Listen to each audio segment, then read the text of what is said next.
There is a way of engineering a building that is zero carbon, zero energy, and zero waste. The thing is, it does rely on the rather magical relationship between the sun and the earth. The big question is whether you would be prepared to invest your life savings in a building which is rather dependent on the British weather, which, as we know, is rather unpredictable these days. This is June.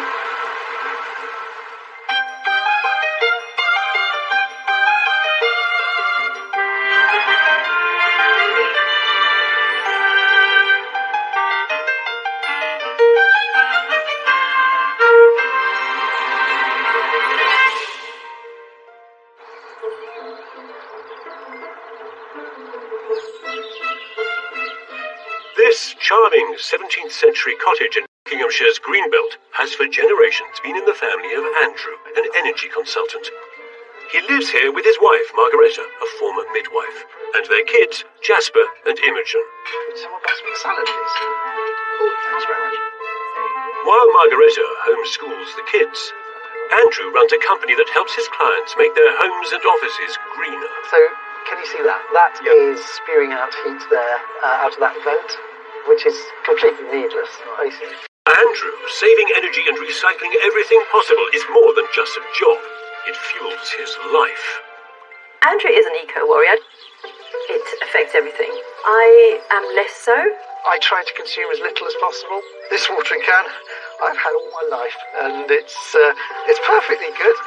I'm surrounded by stuff that I just wish we'd been able to pass on. Oh, occasionally I pick things out of the bin, yes. And there's that part of me that just rails, says, I just want to do it my way. I probably take the eco-living to some extreme. Margaretta follows, but maybe not to the level that I take it. And this energy conservationist's passion is now stoked and fueled like never before. He's risking all he has to build a highly experimental home, the first of its kind in the UK. Our new home is going to be essentially one massive thermal experiment. I sincerely hope that theory does match up with practice, because kind of my reputation's on the line there. And so is his childhood home, because he's selling it to part fund this venture, although he'll keep 3 acres of his land for the new house, meaning he can also conserve his beloved woods. My dad planted all these trees, and I was literally just a baby at the time, and I apparently helped, but look at them now, they're magnificent, aren't they? It is, so being that it has to blend into this landscape.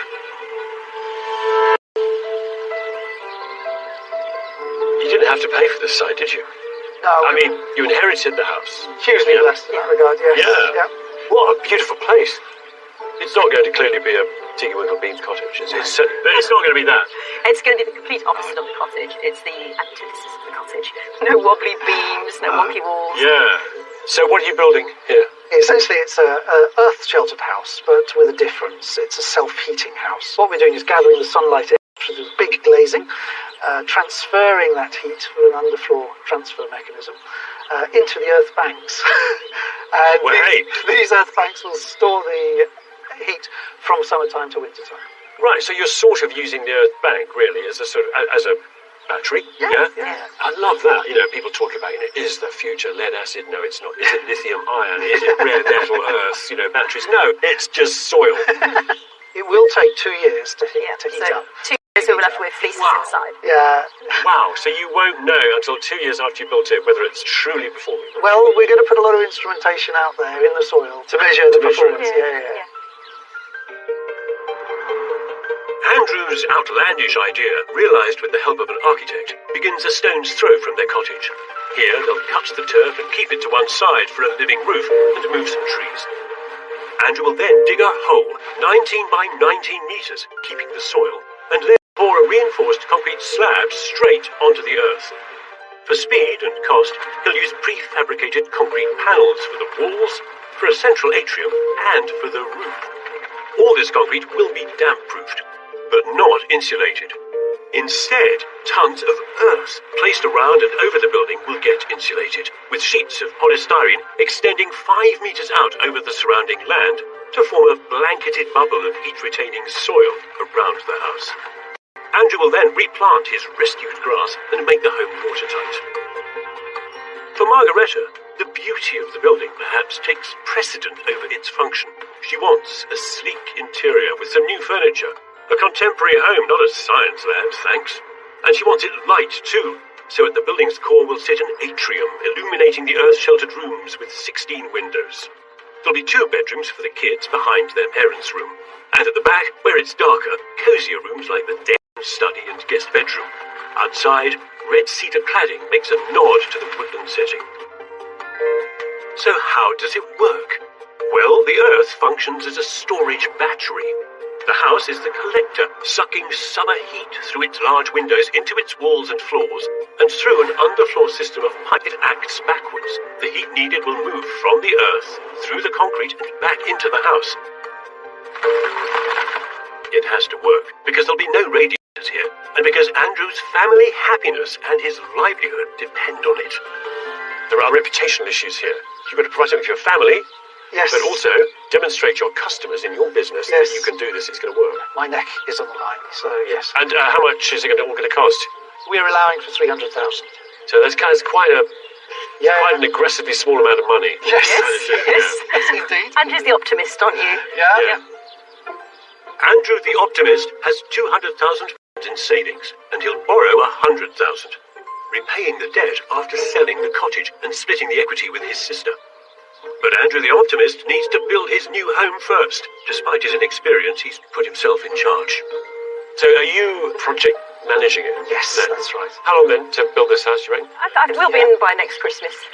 Okay, so that's 18 months yeah, from now. yeah. I mean, you think sooner, but I think by next Christmas would be good. Yeah, that sounds good to me. It should be a fairly simple build. I might be Quite eating raw. my words. So, when do you start on site? About 6 weeks from now. The start of most projects is signalled by the noise of builders and incoming heavy machinery. Here, it's just the family and this. Right, let's see if it starts. Hopefully it will. A turf cutter. Okay, here we go. Because their eco-sensitive plan involves rescuing 150 square metres of ancient grass that covers the project's footprint. It's taken up in strips and replanted in the woodland nearby. What we're doing now is giving it a new home for a few months, Andrew's intention is that it'll end up back on the roof of his new house. where we're hoping some of it will stay alive, but we'll see. He's also set his heart on preserving several shrubs and trees on the site. Industrial gardening. Things like this lilac that we're moving, that's at least 40 years old. I mean, I don't know if they'll take, but at least we're giving them a chance. Never too sure what the outcome's going to be. We're going to try, aren't we? Try with the turf, we'll try with the trees, try with the house, see if it works. Push them out. Yeah. All very well and hopeful, but experiments can be dangerous, even lethal. Right now, Andrew's structural engineer, his brother-in-law, has some concerns that Andrew's roof, due to be built from concrete panels, could cave in. The structure that we're designing has got to hold up in excess of 500 tons of earth over a living area. I don't think it's a good idea to go with the precast concrete panels. The connections between the panels is often a point of weakness, which could result in literally a collapse. So, is Andrew going to listen to his structural engineer? Well, yes, he is. Because the engineer determines whether or not a structure can be insurable. Whether it's going to, in this case, the structural engineer is his brother-in-law. Which means that this project stops right now, dead in its tracks.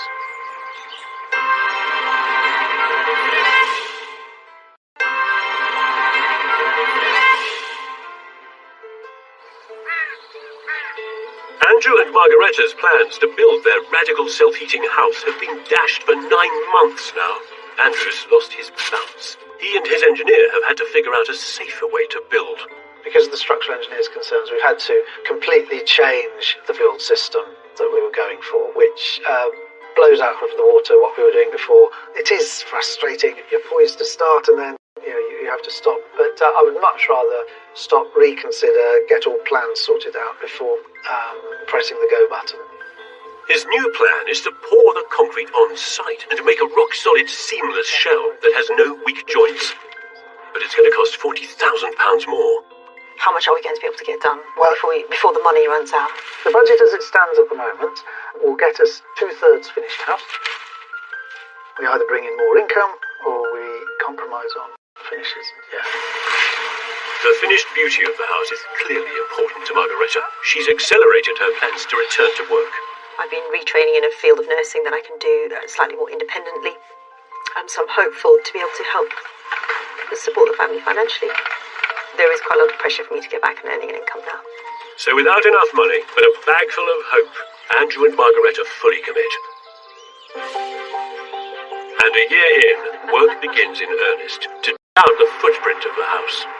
We're actually doing it, my love. I'm a little nervous because there's obviously no going back now. We've wrecked a perfectly nice garden. And, all you can do is take one step at a time. And this is a very big step. Andrew's house will be submerged, so 700 tons of soil need to be removed.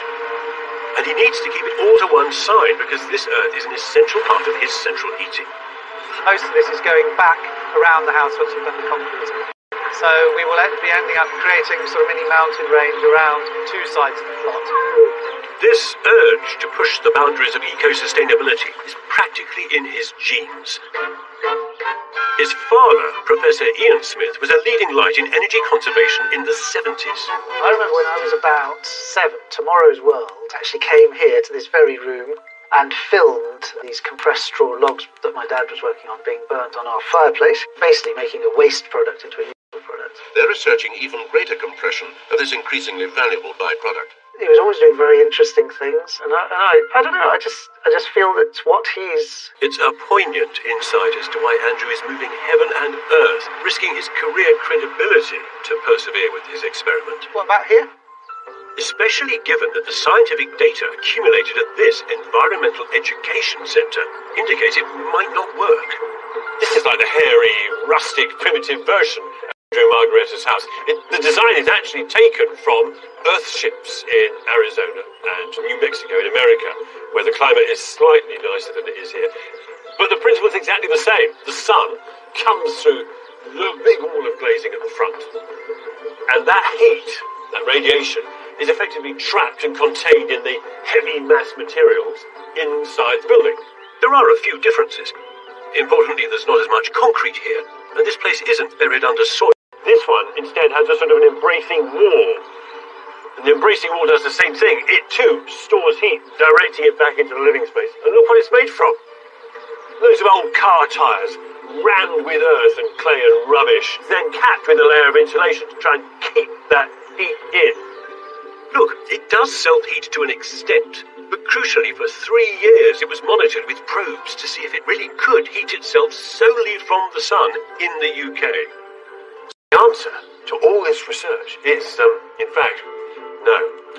And they think part of the problem is this floor, because there's no insulation underneath here. So in winter it's more like a thermal drain, sucking heat away. Andrew is copying this design exactly. He's not putting any insulation into his floor either. So I hope it performs better. Otherwise, life at home is going to get a bit frosty. But Andrew isn't getting cold feet. In terms of will this work, I've run the maths many times. What we're doing is insulating the 5 metres beyond the edge of the building to trap that heat in and create this warm bubble. You obviously won't know until we do it, but I'm kind of putting my money where my mouth is in that regard. It certainly is, into the first expensive part of the project, pouring the huge uninsulated slab. I'm very excited by this step. This has been the bit that makes it all seem real. Unsurprisingly, Andrew is using eco-concrete. But although it contains a byproduct of iron manufacturing, blast furnace slag, it's not cheaper. In fact, their shell will cost a whopping £150,000, half their entire budget. And our novice project manager, Andrew, is in charge.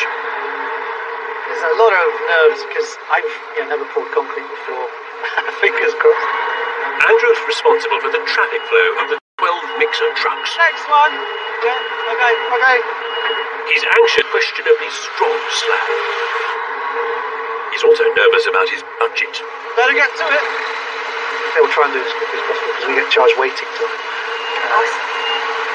Wagon 8 of 12, and each one costs just over £700. Not only the foundations, but the concrete walls start to take shape.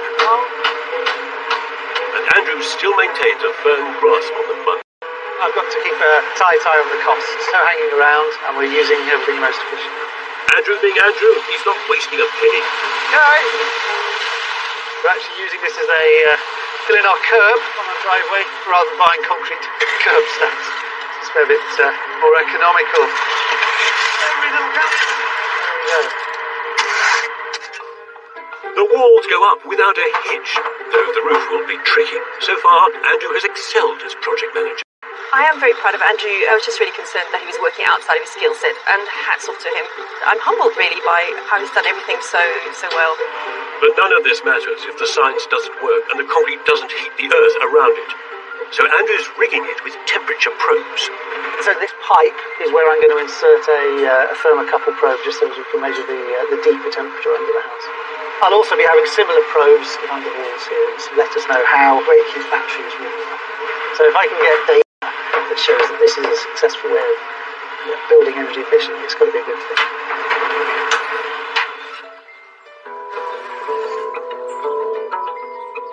By late summer, 2 months later, they've made real progress. The slab and walls have been unshuttered, and timber boards now lie on top of the structure, ready for the final concrete pour for the critical load-bearing roof. Hello. It's good to see you. Good to see this so well advanced. Oh, thank you, yes. We're really pleased. I'm delighted. Margaretta's delight is completely understandable, because at last there is some beauty to behold. Ha ha ha! Oh, look at that. This is the winning feature for me. The whole project is just really functional. Yeah. This for me is just the bit that's actually going to bring pleasure. It's going to be beautiful. Yeah. It's going to be exquisite, isn't it? It's going to be very special. Big hole in the middle of the building. Yay! In terms of the heat loss of the building? Well, it's a compromise, isn't it? Yeah. Engineering? Yeah. Joy. But here, the engineering always comes first, and pouring a concrete roof on this angled wooden formwork will be some feat. It has to defy gravity. We need to get the mix dry enough so it doesn't slump, Yeah. but wet enough so it will go through the pump. I thought using the Earth's energy, the heat in the ground, would be the tricky thing with this project. But the perilous thing is that sloping concrete roof. Yeah. That's going to be some day, isn't it? That big is on standby for this extraordinary undertaking, but I'm still not sure how they're going to do it. First of about 7, I think. Obviously, I've never done this before, poured concrete at an angle. If it's too runny, obviously it'll just flow like a liquid, and that means it's all going to slump down. Andrew? Yeah? Too wet. Too wet? Yeah. Are you joking? The worst has already happened. That's not going to hold. Hello? Yeah, the most load of concrete is going to go back. To dispose of it, it costs 3 times as much as it costs to buy it. And it costs £730, that one. So if I sent that back, it would be over £2,000 for nothing. We can also give it a go, but I don't think it's going to hold. Okay? The supplier is adamant that it's the consistency ordered, and Andrew's team don't want to take the hit. They decide to give the sloppy concrete a go. It seems a crazy decision. So it should be thicker. Just flood over the edges. Nice and slowly. Keep it in a bit more. Use spoken out here. The foreman, Brian, throws all his men at the task in hand. That's kind of going up on a bit of a hill there now. Is it okay, Brian? Only just for here, but it needs to be drier. For 20 adrenaline-filled minutes, they fight to keep the concrete in the right place before it sets. They can't really afford to get any more problematic batches. It'll be impossible to control closer down by the edge. It does need to be drier, please. I'm sorry. I'm just a little bit stressed. The all-too-critical next batch arrives. It's good, hey? I could be. It is drier, but 5 more truckloads are needed for this whopper of a roof, and each one is critical. It's like Goldilocks' porridge. You want to get it just right. It takes 7 hours of struggle, pushing concrete uphill. Nearly there. This is the last lot. Fill in that last little bit. Until it's finished. Isn't that amazing? We'll have to sign our names in it. Don't you dare. It's a relief for everyone, including Andrew and Margaretta's kids, for an unexpected reason. I used to think there would be like earth as a roof, if you know what I mean. No concrete and then the moles fall in. And I would have an umbrella over our beds. And then I realised that it's probably not going to happen. Yeah.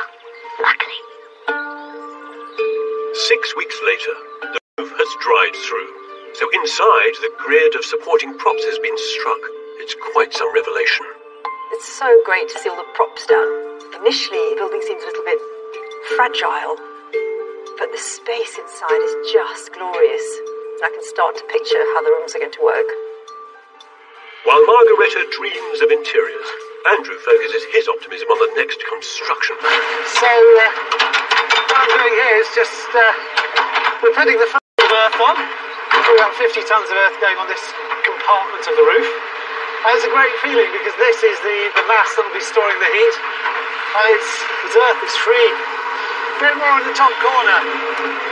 Free it may be, but he needs a mountain of the stuff. So will his new roof take the weight? If this roof was loaded with way too much earth, it would essentially buckle and could collapse. So he's slowly working with just one labourer, his mate, Mark.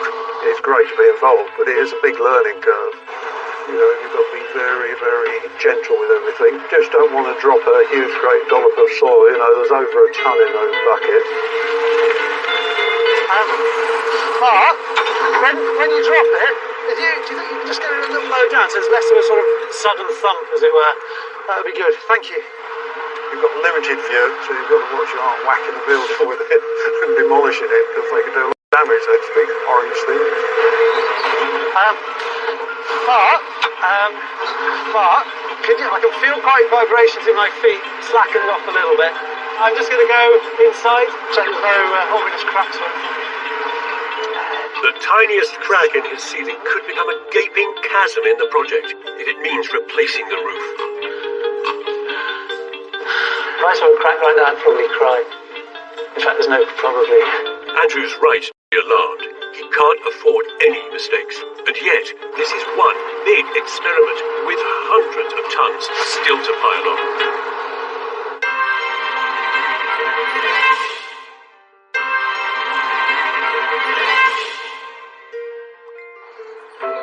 Andrew, the eco-warrior, has been building his experimental self-heating home for 18 months. His family ought to have moved in by now. What do you reckon? For the last week, he's been slowly burying his structure. Thankfully, there's still not a crack in sight. But Margaretta has buckled under their financial pressures. So the ex-midwife has set up a business specialising in medical skin treatments like anti-wrinkle fillers. This works really well with fitting around homeschooling. It's flexible and it gives me opportunity to do both things. With the build, we've got a finite pot of money. Andrew and I have very different ideas about what a beautiful home will look like. In order to get the finishes that I want, I really need to be able to afford them. Her drive is understandable given Andrew's very different priorities. The most important thing in the interior to me is, believe it or not, the heat transfer system, so that we get that working correctly, because then the building can function like a machine. To you and me and other earth-sheltered buildings, he's putting insulation over the top of his earth mountain. Completely weird way of making a building, and it's a really complicated sandwich. What we've got under here is earth, then we've got polythene, and then finally, the critical part of it, which is the polystyrene. The earth around the building still holds some summer heat. Right, there we go. So he's anxious to cover it quickly as it's turning chilly. I've been on this pretty much 7 days a week, actually. The rush at the moment, just getting this, polythene and polystyrene on before winter properly bites, means we can lock in some of that heat. It's going to take 2 years for the house to get enough heat to work fully. So if this year's warmth escapes, he'll have to start from scratch next summer. I really want to get the windows in as soon as possible. At the moment, the wind whistles through the building. Obviously loses a bit of heat in that process. Hopefully we'll get them by Christmas. We shall see. But Christmas comes and goes. Finally, the windows arrive, a month late. Yeah, getting this glass in is a big moment. We've waited a bit of time for this. Most houses just need windows for light. Andrew's are a key part of his central heating, and they cost £45,000. The glass is basically a giant solar panel, so it brings in the light and the heat and lets it sink into the thermal mass. It soaks into the ground, it soaks into all the concrete, warming it up slowly. These panes are double glazed for maximum heat transmission, with an exterior coating to help heat gain and an inside coating to slow heat loss. So yeah, this is the epic one. This one is 3.5 meters long.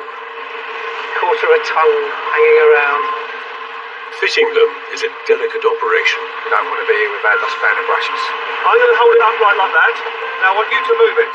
Unfortunately, there's a great big pillar in the way, which makes the job more head-scratchingly tricky. It's a very important pillar because it's holding up 100 tons of earth, but when you're playing with glass and steel and concrete, you've really got to edge it in. I understand, that's very foggy. Right. That's it. And breathe. Very happy. With the windows in and sealed, the house is at last watertight, and the self-heating can immediately begin. In March, just as the ground is thawing, it's time to retransplant the turfs which have overwintered in the woodland back onto the roof of the building. Grass has been through a bit, back to where it belongs. Hello, Leslie. The roof has been insulated and then covered in yet more soil. The ancient turf is the final weather coat on top. A year ago, this had been 2.5 metres lower before the building was here. I hope it survives the altitude. It returned to the beautifully luscious sward it once was. At least the house has started to disappear. Kind of. The only telltale sign, of course, is the ubiquitous, the ever-present sign that there is somewhere buried under this house, and that's yards and yards of blue plastic. The pressing question is, however, since it's spring, is the place starting to heat up? You've got a pulley on. Does feel a bit cooler in here, but when it's been cold, it's been much warmer in here than the outside. Slowly going up in temperature. It should be 15, 16 degrees by the end of the summer, which will feel, noticeably warm. Andrew is clearly convinced his machine is already working. I'll believe it when it's the dead of winter. But his faith is born from scientific principles. So this is a thermal camera, so it measures infrared radiation. If you were to just quickly put your hand on the wall, and now just take it away, so that heat has left your hand, gone to the wall, because heat will always go from hot to cold. This whole wall and the 500 tons of earth behind it is steadily growing in temperature. It just radiates softly onto you. The big difference here, though, is that in a conventional house, we put in convection radiators. They would heat the air in the building. This is straight line radiation. I mean, this is performing like the sun. Exactly, and the warmth was probably put there months ago. Nuts. Clever. Exactly. Summer 2019 is hot and dry. Ideal for Andrew's heat machine, which can soak up its second cycle of sun. This is a great trend. And remarkably, Andrew is laying yet more insulation, not on his house, but extending 5 meters beyond it. Inside, Margareta is working alone, prepping, sealing, and undercoating. For the last 3 months, Andrew's mostly been working on the outside of the house. I thought we'd be inside by now. It just feels very frustrating sometimes. Look at that curve, eh? Yeah, no, but progress has been all right. I'm happy with where we are, and I can see us completing the insulation before autumn really starts getting cold. It's really hard because it feels to me a lot like it's Andrew's baby. I don't really feel in control of it. It's not up to me. I'm standing with my paintbrush, painting walls, and not much I can do. It takes another 2 months while the exterior gets clad before work picks up inside. It's October, and the partitioning is going in. Andrew's labourers, Kevin and Andy, are both aware that, as in any science lab, there are rules. Please close doors to keep heat in. Told them about opening the doors, but as you can see, it's hot in here because it makes me sweat. We're usually been down with temperatures. Andrew enthusiastically takes daily temperature readings from the probes he's inserted deep into the earth bubble around the house. I was just going to have 6 monitoring points, but as time's gone on, I just wanted to measure in more and more places. I've got about 20 now. It's all good data. It just shows how well the building is performing, because I want to be able to confidently say that we have stored that heat. And I'd like to get that earth up to about 17 centigrade on average. Of course, only by living in the finished house will he prove his theory, if it ever gets completed. 2020 begins. Andrew is nearly 2 years into what should have been an 18-month schedule, but it doesn't look like they're moving in soon. He's determined to claw back his 40 grand shortfall, so he's operating a skeleton crew. If you throw loads of things go quicker, but also your control over it drifts, and costs obviously can really drift. Fantastic, I love it, this makes me happy. The Earth battery was only part of the experiment. Inside, there's a mile of underfloor pipes to go in that will transfer heat around the building. The pipes, they can gather heat from the sunny side of the building and dump it where the Earth is. Neither of us have done this before. It's the blind leading the blind, so we'll see how we go. Progress is quite slow. This kind of work that's happening in the house right now is the same that happened outside the house. Lots of pipes going in places. Just pipes, just meters and kilometres of pipes. And then, of course, it all gets buried. And Andy's very excited. He's marked out, got little drawings of where all the pipes go. And I'm going, Oh dear, how can these two visions be reconciled? That of the aesthetic homemaker versus the data-obsessed scientist. What are your plans? I mean, do you simply take the furniture out of here and move it into a freshly painted space? Or? No. Andrew's in a slight disagreement with me about that. Well, he would be, because he's an environmentalist, so he'll be interested in recycling what you have. Looking at that tattoo, it's so fun. I am. None of this would work well in the new house. The new house is a blank slate and needs to be treated like that. That's what I'm hoping. Andrew and Margareta begin furnishing their clean slate by setting out to choose some lighting. Lighting's got to look great. But it's really important we're both on the same page. But luckily, I think we are. What do you reckon for that? I think that looks like a torch. What I want inside the house are certain pieces of lighting that are artistic. You like that? Yeah, I think I prefer most anything to that. Right, okay. We got the message. Sorry. Choosing the lighting might need more negotiation. But then, all this pales into insignificance as the UK falls prey to the coronavirus. Through spring and summer, work on site continues at a socially distanced snail's pace. It has taken a large hit, and even Andrew's evergreen optimism seems to have evaporated. Obviously, Margareta's income's dropped to zero. My work, that has been affected. Obviously got some challenges. It's a tricky thing. I think hopefully we'll be all right. Margareta's, she's feeling it a little bit. The last 8 or 9 months have just been grueling. They've just been really hard. I just feel like my whole life has been consumed by this build, and I just want it to be over now, to be honest. I just want to get back to a normal life. It's agonizing.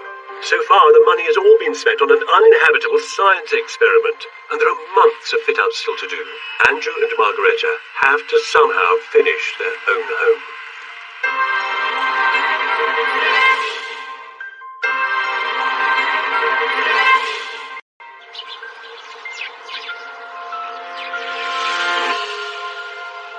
It's winter in Buckinghamshire.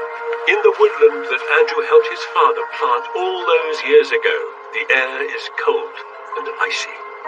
Perfect conditions, in fact, to visit Andrew and Margareta's radical self-heating house. 3.5 years in the making. This project was never about aesthetics, was it? It was always an experiment. But I am pleasantly surprised. Well, this is really something else. That is sleeker than I ever could have imagined. All that sun-trapping glazing is dazzling, a mirror to a luscious landscape. The oiled cedar cladding, black frames and white stucco are like a throwback to Andrew's youth of the 1970s, as though this were a house his father had built. Although from some angles it looked like it magically cross-fertilized with the shaggy Celtic burial mound. Wow. Hiya. Hello. Morning. How are you? Well, thank you. You look as shiny and as glamorous as your house. No, Thank you. Well, you do. Sorry. Andrew looks like you're wearing a pullover that's almost as old as your watering can. That's a fair point. This is remarkable. Thank you. Thank you. Throughout, you were very, very focused on the performance of this. This is all about the engineering, the experiment, and Margareta, you felt you had to fight for the aesthetics. Yes. And I sort of see this vertical division there between the two of you, between those two agendas almost, I'm looking at this, I'd say, so far, the aesthetics are winning out, It looks like somebody's slid a glamorous villa into the side of a hill. It's been a journey to get there, but we finally got to this point where we have a home. Yeah, I'd love to see it. Well, beauty has triumphed outside. finished so beautiful. It's warm. It's really warm in here. This submerged house is not only toasty, but light and airy. There's none of the claustrophobia I'd expect with a building shoved deep into the earth, because the ceilings slope up to 3.5 meters above our heads. But the biggest surprise for me has to be the shiny, fresh-out-of-the-box modern furnishings. This is all new. I'm really surprised because I honestly fully expected the house to be furnished with stuff from the cottage. Yeah. That must have been so hard. Do you know, it's actually been quite nice, in a funny way. It's been liberating. There has, to an extent, there has been an element of that. And you, Margaret, for the first time, you've been able to kind of put your proper, authentic imprint on somewhere rather than inherit. That's been very nice, actually. It's been really quite refreshing. You know, on the outside, it looked kind of quite modernist. Standing here, it feels very Mediterranean. Right. The fact you've got this sort of corridors running around the middle, the central atrium, Yes. the clear story windows, the white walls, even the limestone floor all suggest that you might be in Spain. And I have to say, it is warm as I put my hand nearer the ceiling. Do you know what? I can actually feel it. This is the opposite to the average house with radiators, which is a hot air house. This is a hot wall house. Exactly. And it is quite remarkable, actually. And when it eventually does get warm outside, there's Margaretta's atrium to enjoy the weather. It's very mystic and very special, isn't it? The space I was most looking forward to having, I think, in the house. It's a lovely enclosed space with those clear story windows around the top. Really lovely idea. Amazing view through the glass and looking out to the landscape beyond. But here's a great tip. If you're going to build into a hill, put a big light well in the hill, because that's what the courtyard atrium is, bringing light and lightness into all the rooms around it. At the rear of this place are smaller, warmer rooms, like the snug. Look what's crept in. Andrew hasn't forgotten his principles. Oh, the sofa, look! It's been recovered and reconditioned. It's been, in fact, brought back to life and deep-crudded. What a marvellous bit of heirloom furniture. Next door is Imogen's cosy bedroom, tucked into the lower reaches of the angled roof and backing onto the heat-emitting walls. It opens directly onto the atrium and enjoys that bonus slice of light from the clear story window above. As does Jesper's room, furnished with some of Andrew's recycled furniture. But not in here. The main bedroom is all brand new. Lovely view out over Scott's Pines, the distant landscape, evening sun, westerly facing. The ensuite next door is treated to the same vistas. And I must say, it's really rather glamorous in here. All luxurious Italian ceramics and chrome fit. And for Andrew, his own boudoir. Delight.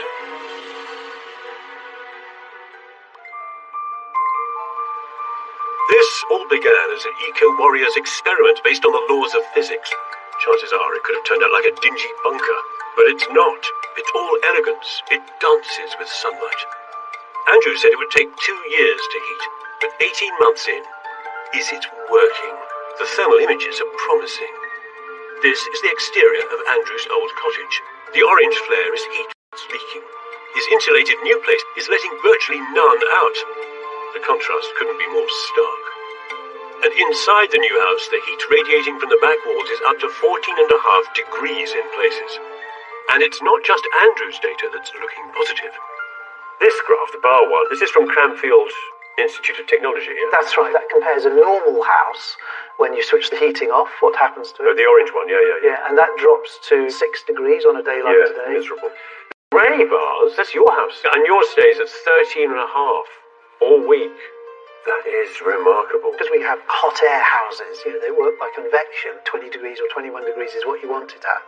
But if you're living in a radiated heat house, you can get away with, I would say, something like about 15, 16. Next year it'll be even higher, won't it? Oh yes, I think we're going to steadily just jack that up a little bit, 2 or 3 degrees more. Is that encouraging? It's very encouraging. It is uplifting. Andrew should easily notch up those 2 or 3 degrees as he's yet to connect his underfloor water pipes. And he's also enhanced his idea to give him greater flexibility. We can boost the temperature in a number of ways. So, for example, there's a wood burner, and the wood burner can feed into the thermal store tank, and then we can send that heat to any one of 14 different zones. So, each room will be thermostatically controlled. It's an unanticipated luxury for such a tight budget. Can you remember how much you started out wanting to spend on this? With contingency 300k, which got blown almost straight away with having to go for the cast concrete approach. Since that point, we've just been very careful, just making really good purchasing decisions. So I think it's going to come in at about 310. Well, that's kind of social housing budget. Pretty phenomenal to bring it in on that money. You must feel quite proud of what you've achieved, the pair of you. It's been a real journey. Just want to live in this beautiful home. Just be a family in it. Yeah. I have to say, I can't believe it's just so gorgeous. So how do you think your father would now think? Yeah. What would be his opinion? I reckon he'd be pretty proud. Yeah.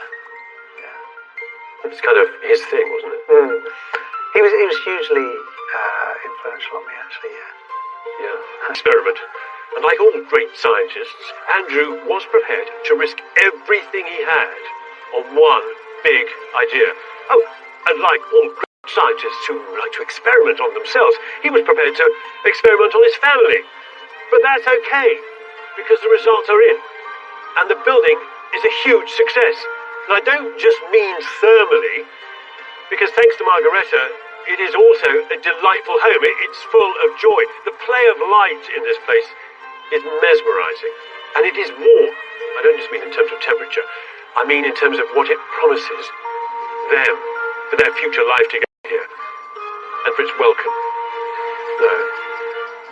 Tomorrow's world would have been proud.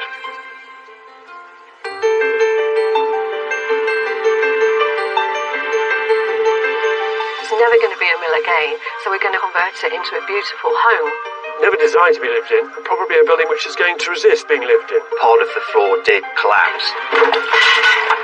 More damage than we would have liked. It can tip clients over the edge financially. How are we going to live out? Magic. Those two beams are cracked. It's actually significant to the structure. There isn't any money left.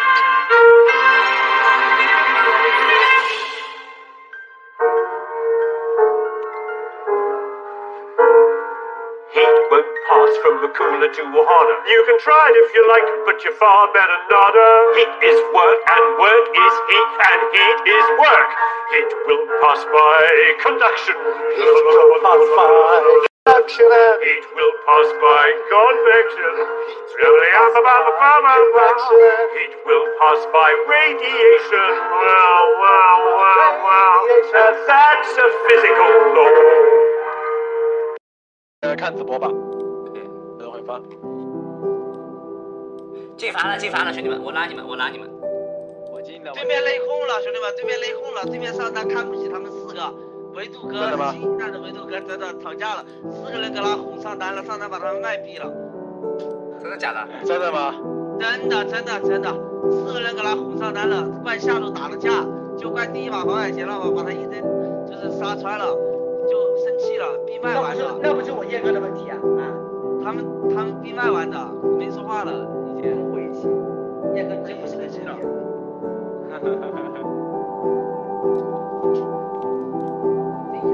进啊！打完这位吧，我们打排位了。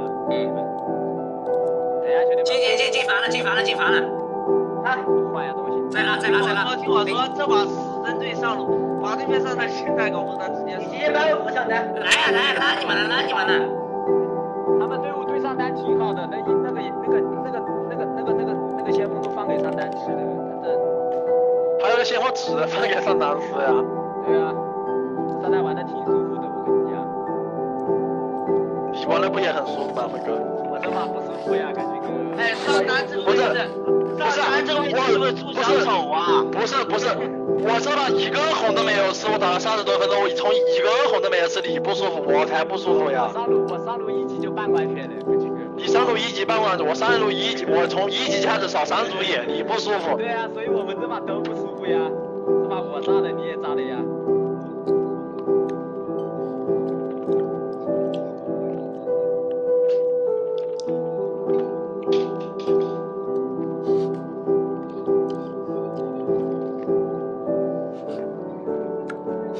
这不直接解散？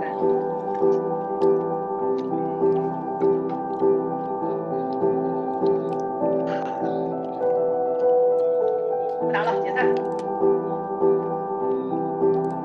他们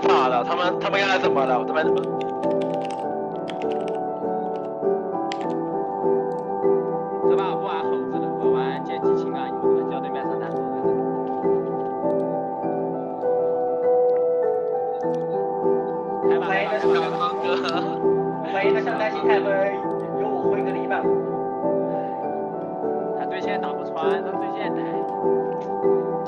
对线没优势的，他对线1v1好多的，好多波能越他的，所以我们不能这么打。我搬啥？先搬的这个吧。一球我打不过。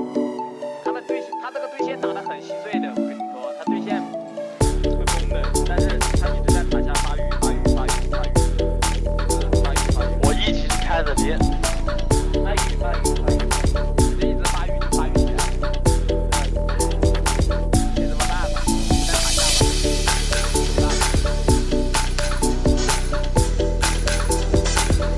我们这哪个先抢塔上？哎，没有半包率吧。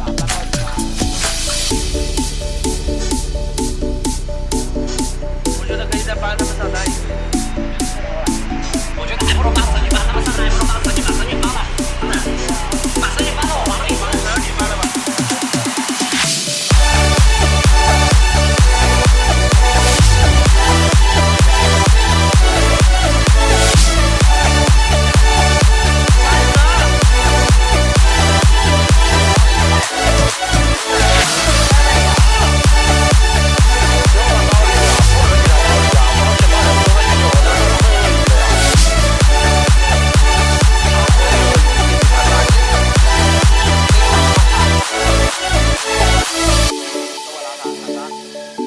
卡莎呀，他们跟手里没关系的，我觉得。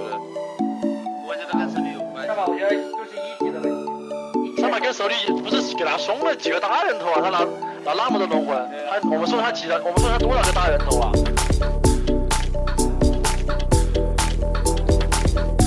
就给他们中野双 AP 啊，我觉得还是给他们中野双 AP 比较好一点。可以。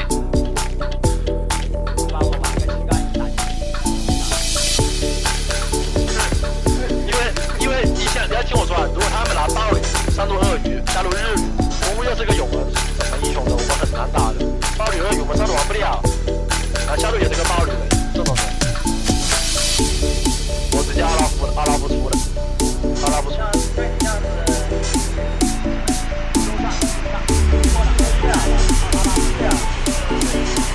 要出阿拉夫，不要出了。出中野的。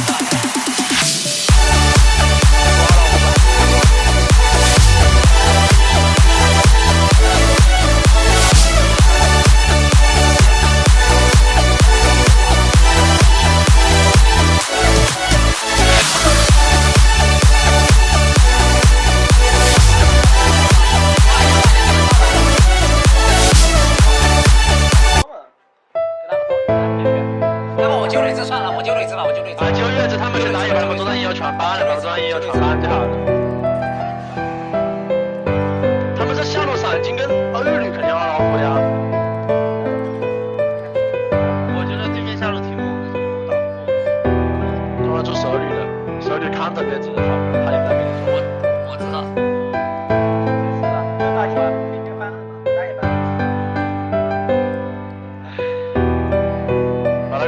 把那个10个铁板。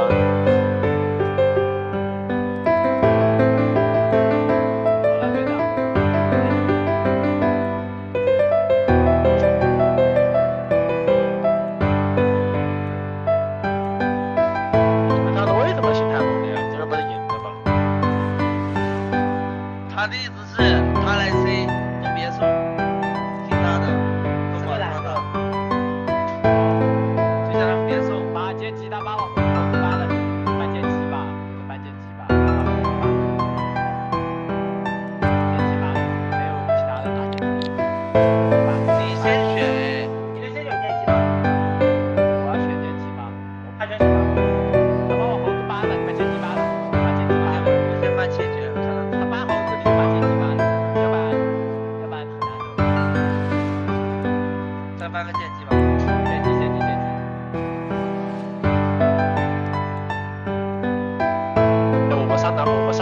我们上南辉那个辉叫什么？不是辉瑞兹吗？辉哥。我玩瑞兹吗？可以啊。我看过他的瑞兹。我瑞兹老他妈猛的，我跟你讲。可以啊，真可以。你什么不疯的？你说。他跟你要玩什么？可以瑞兹。看一下。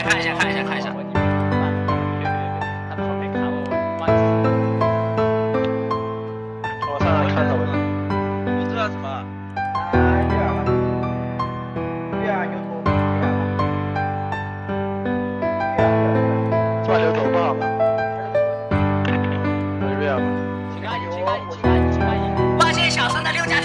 下车，谢谢乘务，乘华的，谢谢乘的6架飞机啊，谢谢乘乘的6架时空大机，谢谢。中差也是吧？谢谢乘乘的6个时空大机。孙子回来，2楼出2楼服呀。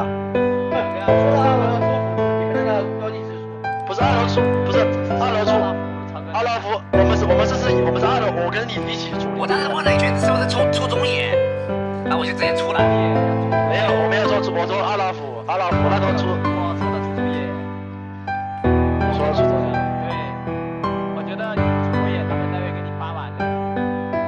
我们有青冈营尬聊呀，这边分肉尬聊结束了呀。对呀。倒霉呀，看到我呀，这个。他也有看到，我也有。倒霉还不看到青冈营。我要抓虾，我要搬虾。